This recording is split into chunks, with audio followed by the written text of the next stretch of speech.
ಓಂ ಗಣಪತಾಯೇ ನಮಃ. ಶ್ರೀ ಗುರುದೇವ ರುದ್ರಾಯ ನಮಃ. ಎಲ್ರಿಗೂ ನಮಸ್ಕಾರ ಸ್ನೇಹಿತರೆ, ನಾನು ನಿಮ್ಮ ಪ್ರಕಾಶ್.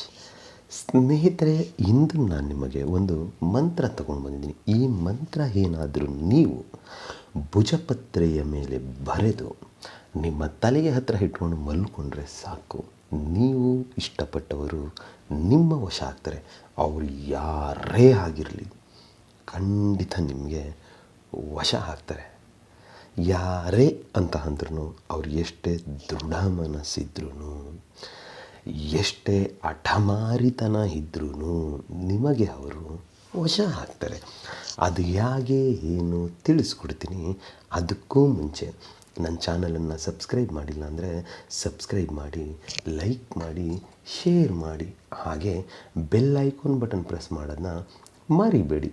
ಏಕೆ ಅಂದರೆ ಏನು ನಾನು ವೀಡಿಯೋಸ್ ಬಿಡ್ತೀನೋ ಅದು ಎಲ್ಲರಿಗಿಂತ ಮುಂಚೆ ನಿಮಗೆ ಬಂದು ಸೇರುತ್ತೆ. ಸ್ನೇಹಿತರೆ, ಬನ್ನಿ ಇದರ ವಿಧಿ ವಿಧಾನ ತಿಳ್ಕೊಳ್ಳೋಣ.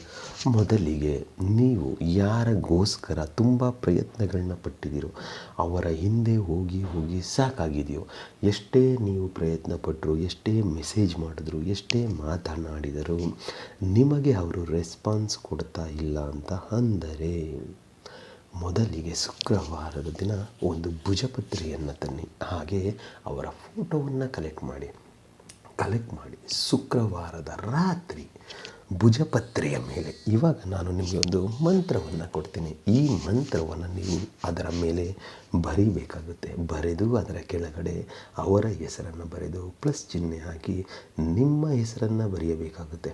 ಬರೆದು ಆದ ಮೇಲೆ ಅವರ ಫೋಟೋ ಹಿಂಭಾಗದಲ್ಲಿ ಮೊದಲಿಗೆ ನಿಮ್ಮ ಹೆಸರನ್ನು ಬರೆದು ಕೆಳಗಡೆ ಪ್ಲಸ್ ಚಿಹ್ನೆ ಹಾಕಿ ನಿಮ್ಮ ಹೆಸರನ್ನು ಬರೀಬೇಕಾಗುತ್ತೆ.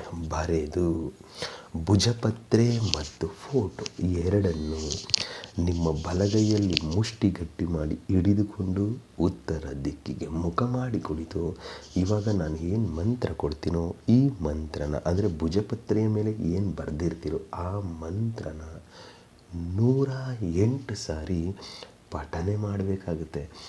ಪಠನೆ ಮಾಡಿ ಮುಗಿದ ಮೇಲೆ ಉಫ್ ಅಂತ ಅಭಿಮಂತ್ರಿಸಿ ಫೋಟೋವನ್ನು ನಿಮ್ಮ ವ್ಯಾಲೆಟ್ ಅಥವಾ ಪರ್ಸ್ ಅಥವಾ ವ್ಯಾನಿಟಿ ಬ್ಯಾಗ್ ಅಥವಾ ನಿಮ್ಮ ಜೇಬಿನಲ್ಲಿ ಇಟ್ಟುಕೊಂಡು ಆ ಭುಜಪತ್ರೆಯನ್ನು ನಿಮ್ಮ ತಲೆಯ ಹತ್ರ ಇಟ್ಕೊಂಡು ಮಲ್ಕೋಬೇಕಾಗುತ್ತೆ.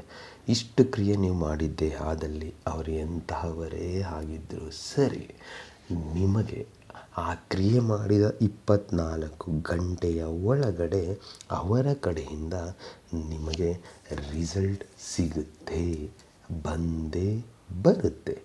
ಅದಕ್ಕೆ ಮಂತ್ರ ಹೀಗಿದೆ: ಓಂ ರೀಂ ಕ್ಲೀಂ ಮಂ ಹಮ್ಮುಖಿ ಆಕರ್ಷಣ ಸುಖೇ ನಮಃ. ಮಂತ್ರ ಇನ್ನೊಮ್ಮೆ ಹೇಳ್ತೀನಿ ನೋಡಿ ಸ್ನೇಹಿತರೆ. ಓಂ ರೀಂ ಕ್ಲೀಂ ಮಂ ಹಮ್ಮುಖಿ ಆಕರ್ಷಣ ಸುಖೇ ನಮಃ. ಈ ರೀತಿಯಾಗಿ ಮಂತ್ರ ಪಠನೆ ನೀವು ಮಾಡಿದ್ದೇ ಆದಲ್ಲಿ, ಹಮ್ಮುಖಿ ಅನ್ನೋ ಜಾಗದಲ್ಲಿ ಅವರ ಹೆಸರನ್ನು ತೆಗೆದುಕೊಳ್ತಾ ಮಾಡಿದ್ದೇ ಆದರೆ ಖಂಡಿತ ನಿಮಗೆ ರಿಸಲ್ಟ್ ಸಿಗುತ್ತೆ.